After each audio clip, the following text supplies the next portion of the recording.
Hello guys, good morning. Ngayon pala magluluto tayo ng ginata sa pampano. So mamaya papakita ko sa inyo yung mga yung mga ingredient ko. Oh, ito guys, unahin natin is magprito muna tayo ng pampano.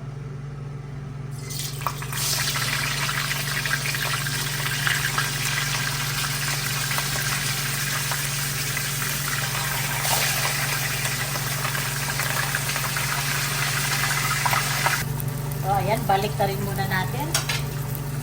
Dahil luto na yung kabila.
Oh, ayan guys.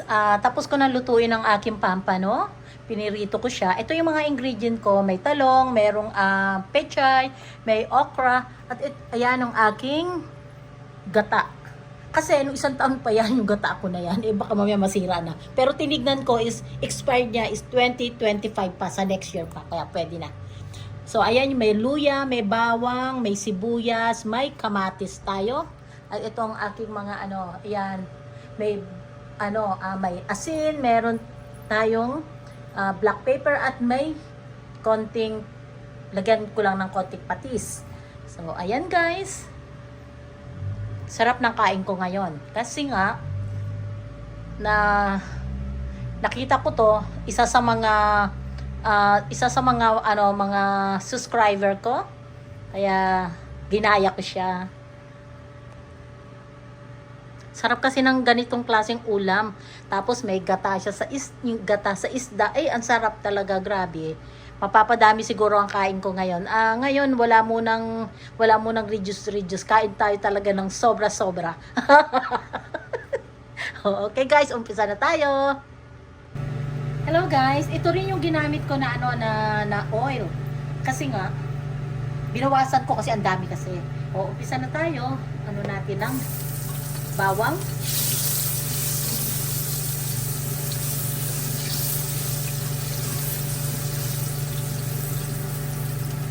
Luya.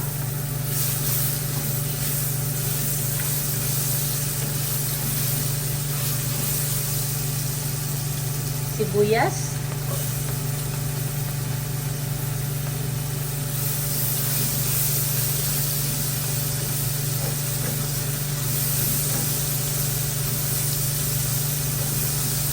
Kamatis.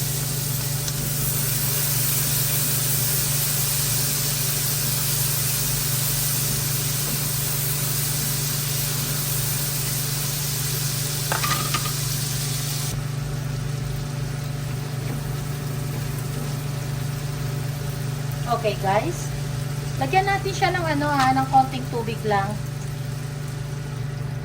Konting-konti lang naman nilagay ko. Tapos mamaya, pakuluin ko lang ito. Tapos lagyan na natin siya ng gata.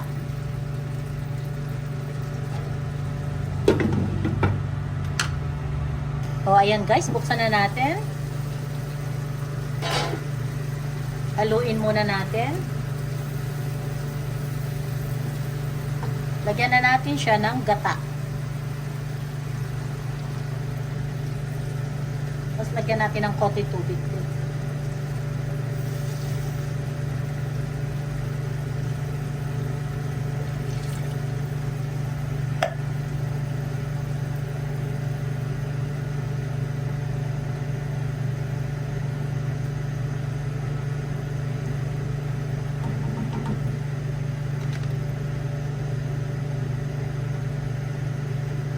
Lagyan natin siya ng paminta.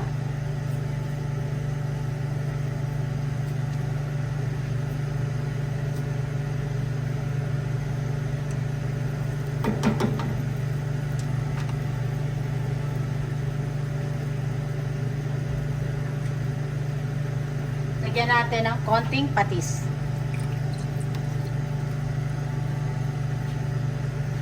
Haluin.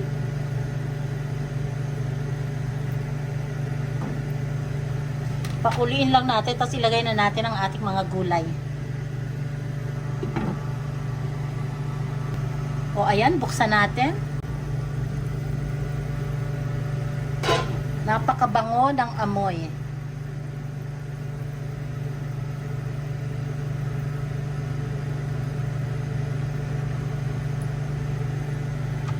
Ilagay na pala natin yung yung ating isda. Ating pampano.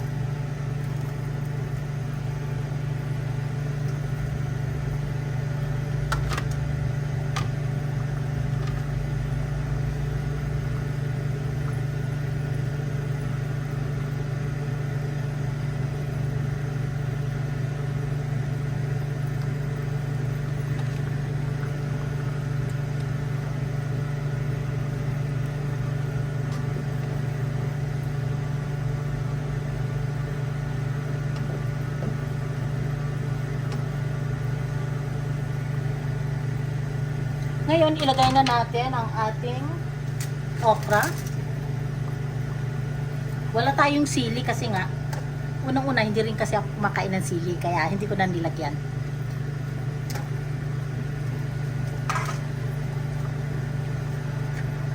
Talong.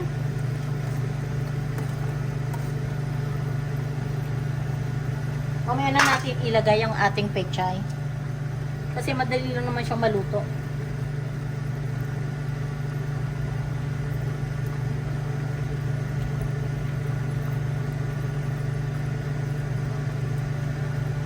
Lagay na natin yung ating isang pampano. Kasi 3 pampano yan.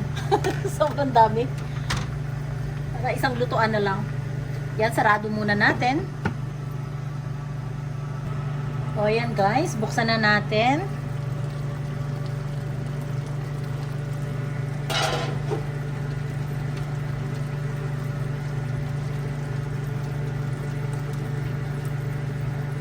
Ilagay natin ang ating pechay.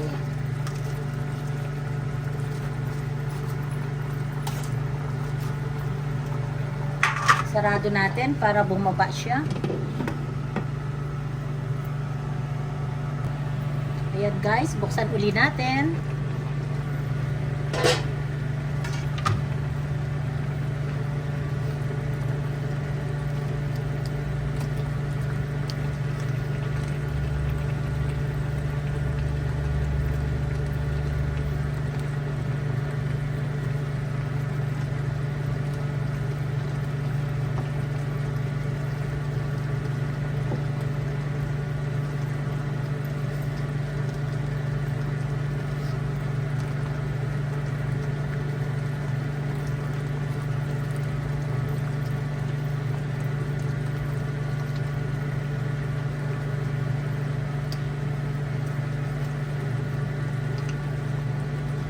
Yan, pwede na to guys kasi maluluto na to kasi sobrang init.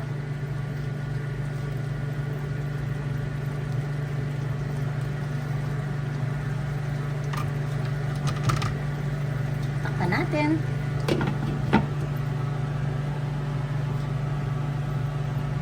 Thank you nga pala sa mga panonood po ninyo sa Mami Dory Sarong Vlog. Maraming salamat po. Kung hindi pa po kayo nakasubscribe, sana po isubscribe po ninyo ang Mami Dory Sarong Vlog. Maraming salamat po. Bye-bye!